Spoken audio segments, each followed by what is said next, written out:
Aku.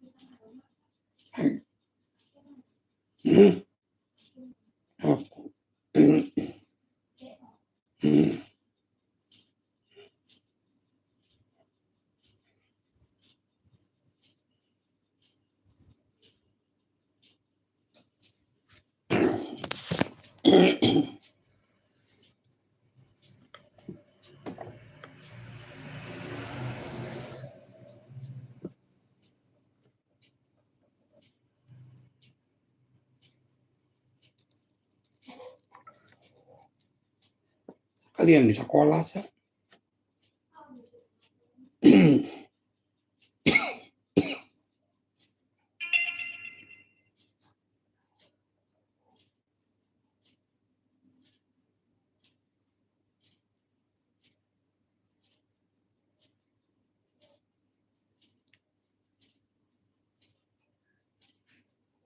Mesin mobil mewah asal Jerman.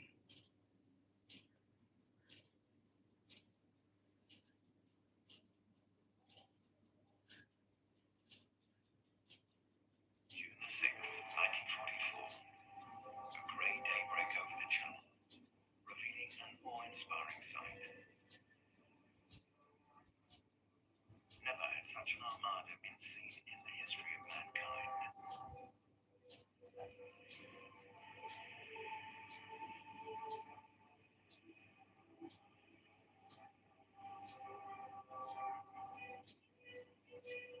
On board 7,000 vessels, 130,000 men crossed the stretch of sea, with air cover from 20,000 planes.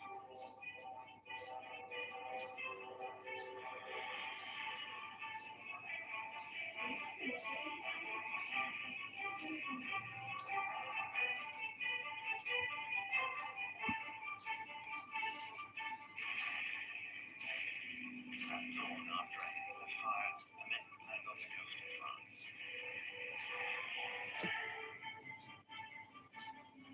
20,000 of them would also arrive by air.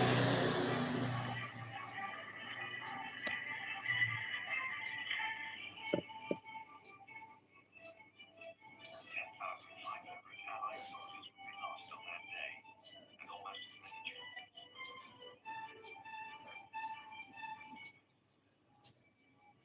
11 weeks later, Paris would be liberated, and the road to Berlin opened wide.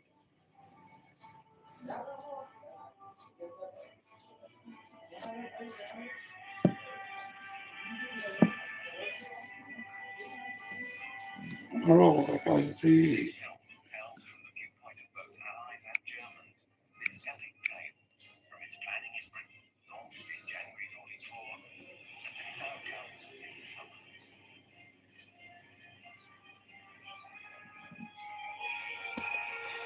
With the US generals Dwight Eisenhower, Omar Bradley,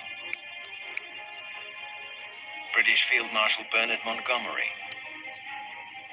British Prime Minister Winston Churchill, German Field Marshal Erwin Rommel, and all the anonymous heroes who took part in the landings.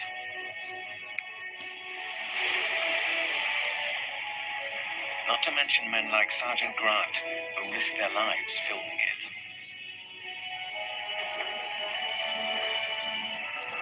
They all participated in this staggering event which, contrary to legend, was no victory march.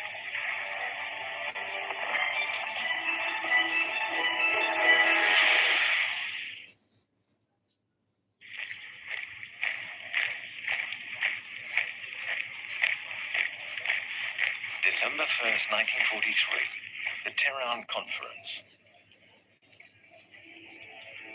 3 heads of state had just made a key decision.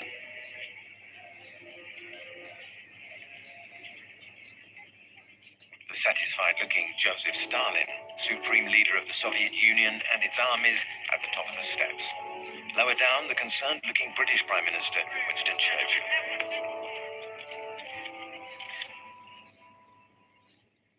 For 2 years, Stalin, Churchill, and US President Roosevelt had been struggling to reach an agreement on the date of an invasion in Western Europe. Medan The outcome perang of the war and of the world would depend upon it.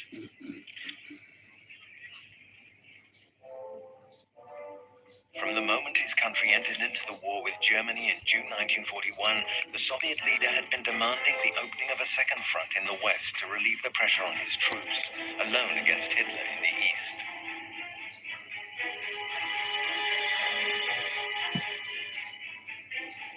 Meanwhile, influenced by Churchill, who feared attacking Germany head-on, the Anglo-Americans had vainly hoped to weaken the Axis by passing through North Africa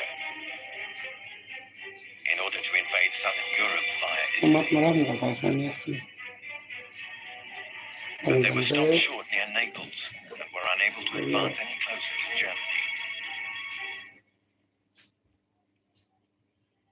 For a long time, Roosevelt was hesitant. He didn't think his country was ready enough for such a huge operation. But he now wanted to put an end to the Third Reich as soon as possible, and to do so in the West. Ibrahim He also hoped to cooperate with the Soviets after the victory.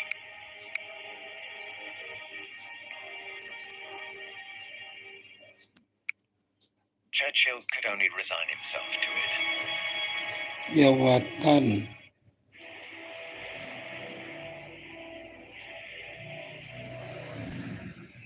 Since the United States had entered the war in 1941, Hitler had feared an invasion of the German-occupied west coasts of Europe. mata uang negara Cina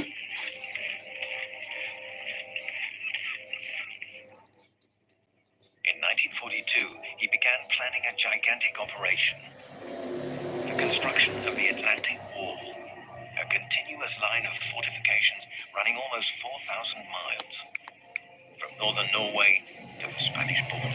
kata seru untuk mengajak Despite the fact that most Germans believed the Allies would try to land in the Calais region, only 25 miles from the British coast. The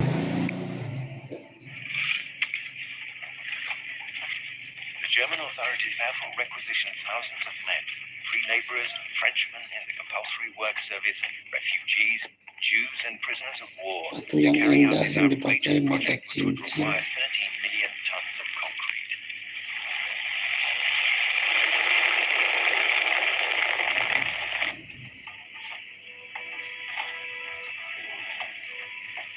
As 1943 drew to a close, Fortress Europe seemed to be firmly in German hands. warna corak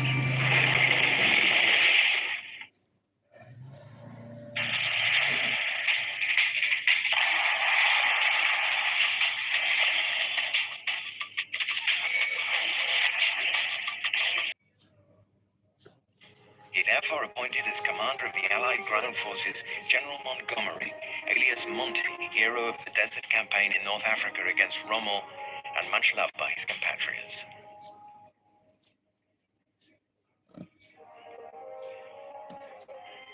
The military leaders had their plan, but it had to remain top secret.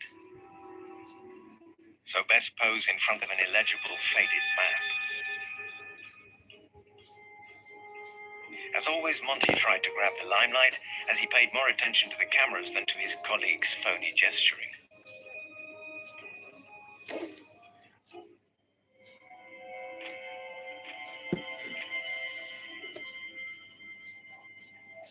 In truth, despite all this tomfoolery, the leaders had already chosen France for the landings, but Normandy rather than the Calais region, because although the Normandy beaches were farther from Britain, they were less well defended.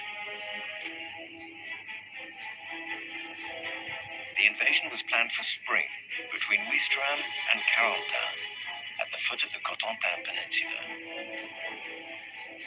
But Montgomery wanted to widen the front line to Caen, so as not to get stuck in a small perimeter along the beaches. He also wanted to extend the front farther west to get closer to the deep water port of Cherbourg, which the Allies would need to seize in order to ensure the logistics of a huge army.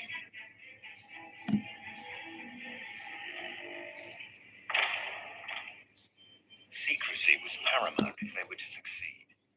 The Germans needed to be kept totally in the dark about the Allies' plan. Early in 1944, they were still unsure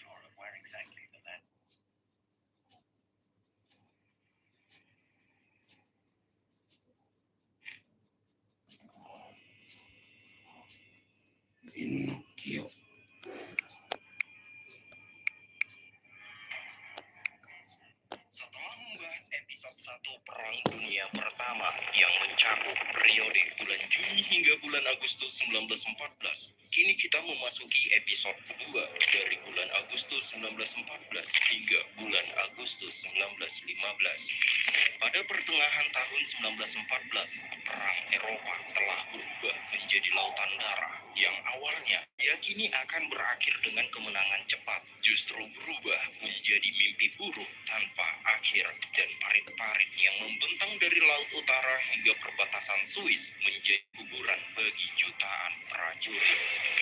Di front barat, pasukan kekaisaran Jerman hanya berjarak 30 mil dari Paris, namun mereka menghadapi tantangan besar. Itu dikarenakan kelelahan prajurit yang semakin terasa, jalur suplai yang terlalu panjang, dan perlawanan Perancis yang belum sepenuhnya padam.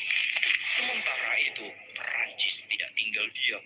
Meski pemerintah telah meninggalkan ibu kota, Jenderal Joseph Joffre menolak menyerah.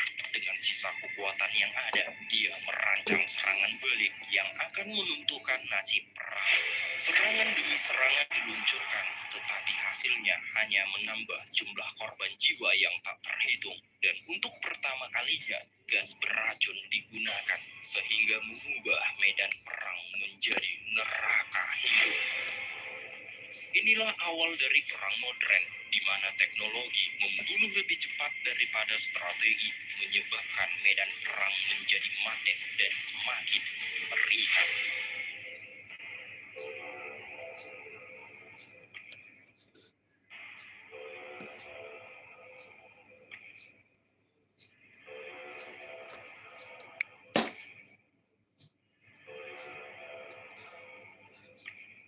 Tahun 1914, kabar bahwa pasukan kekaisaran Jerman hanya berjarak 30 mil dari Paris menyebar dengan cepat, sehingga ketakutan warga sipil berubah menjadi kepanikan. Dan di depan bank-bank besar terjadi kerumunan untuk mengosongkan rekening mereka, seolah-olah harta bisa menyelamatkan mereka dari bencana yang mendekat. Di bulan Agustus 1914, di stasiun-stasiun kereta, kekacauan mulai pecah. Banyak para warga berdesakan di stasiun untuk berusaha kabur menaiki kereta api. Namun keluarga Ferrari tetap di rumah mereka di pinggiran Paris. Rekaman ini adalah rekaman pertama untuk kehidupan sehari-hari di minggu perang pertama. Saat itu kakek mereka memberikan hormat militer. Dia percaya bahwa militer Perancis akan melindungi tanah airnya dan Paris tak akan jatuh ke tangan Jerman.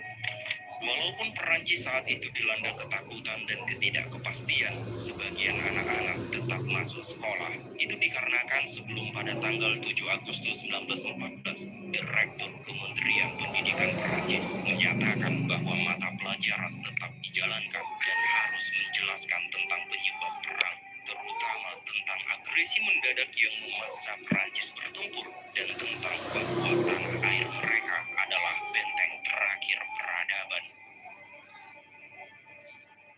Sementara itu di sisi lain, ribuan pengungsi dari Belgia, Perancis Utara, dan dari daerah Sente melarikan diri dari kedatangan pasukan Jerman. Kepanikan yang sama juga melanda Prusia Timur di Jerman Utara, di mana Rusia menyerang. Bahkan saat itu rumor menyebar bahwa pasukan Rusia mulai menjarah dan memperkosa para warga di Jerman Utara. Namun tak ada yang tahu pasti seberapa benar rumor itu. Kini ketakutan berkembang lebih cepat daripada kebenaran dan Ruang vulkanis aktif yang terletak di stasiun. maka dari itu, di bioskop-bioskop Jerman, layar perak menampilkan adegan mengerikan, pemerkosaan dan kekejaman yang dilakukan oleh tentara Rusia. Film-film ini tidak sekedar hiburan, tetapi alat untuk menanam rasa takut di benak masyarakat. Namun kenyataannya, pasukan kekaisaran Rusia bergerak dengan tertib di bawah komando. Para jenderal menjalankan rencana strateginya untuk membuka front baru, untuk mengurangi tekanan terhadap sekutunya, terutama Perancis. Pada saat itu, mereka disebut Russian Steamroller atau mesin perang raksasa yang bergerak perlahan tetapi tak terbendung. Dalam strategi Orang yang Rusia, memiliki pandangan pasukan bahwa besar ada tidaknya masing-masing berjumlah Tuhan 200.000 tidak dapat prajurit diketahui. bergerak ke barat, membawa ancaman nyata bagi Berlin. Pasukan Rusia ini ditekan oleh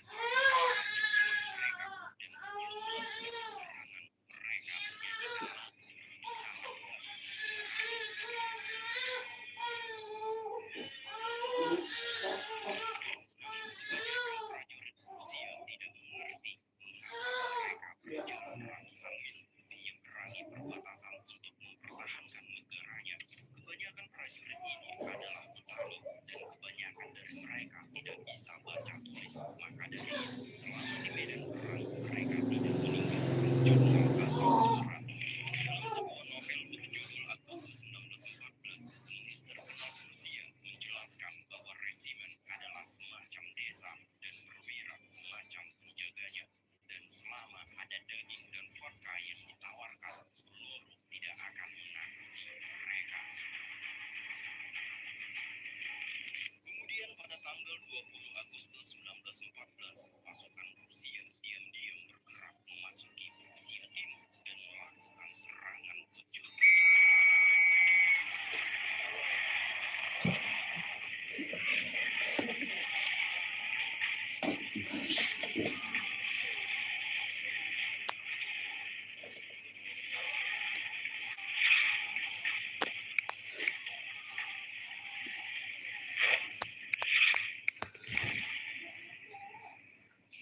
Akibat serangan kejutan Rusia yang menghantam Rusia Timur dengan dahsyat, Paketnya habis ya, melarikan diri.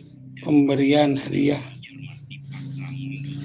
Mengetahui situasi genting ini, Jenderal Paul von Hindenburg, seorang veteran berusia 67 tahun, dipanggil untuk mengambil alih komando.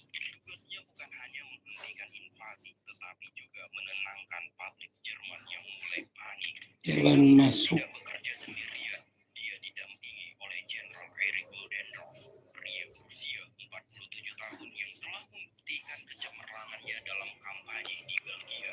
Mereka berdua adalah tim yang solid, dua otak militer yang siap Ban sintetis empuk merongga biasa dipakai untuk kasur. kenyataan yang pahit. Pasukan Jerman saat itu hanya berjumlah 200.000 dan itu merupakan setengah dari prajurit Rusia. Namun bagi mereka, jumlah bukanlah segalanya.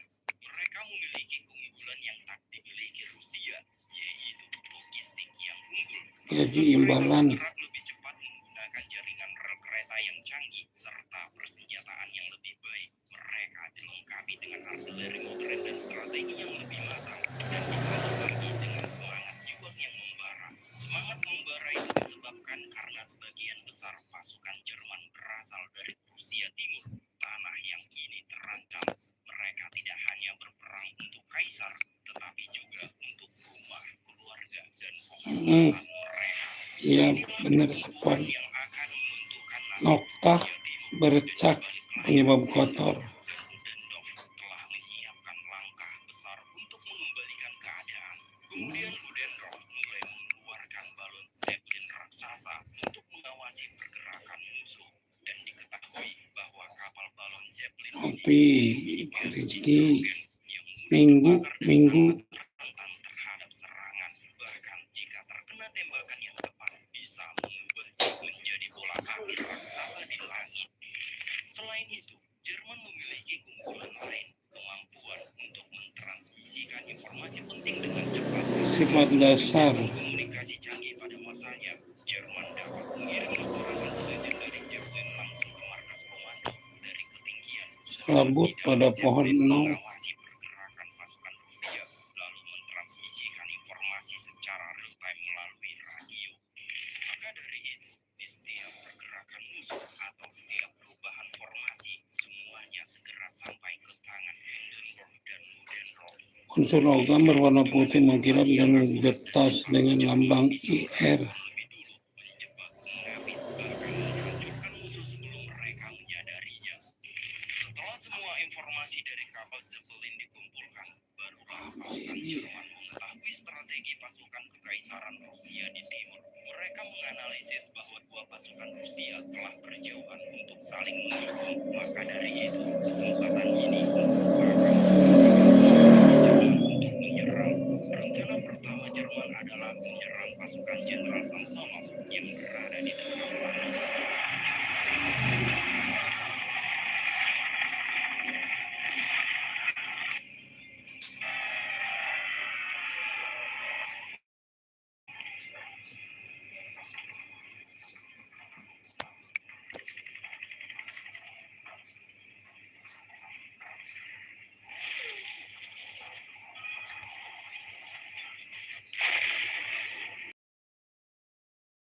Dalam 3 hari pertempuran ini, akhirnya berhasil memenangkan pertempuran di sektor ini. Dan kini, Jerman menahan hampir 90.000 pasukan Rusia dan diperkirakan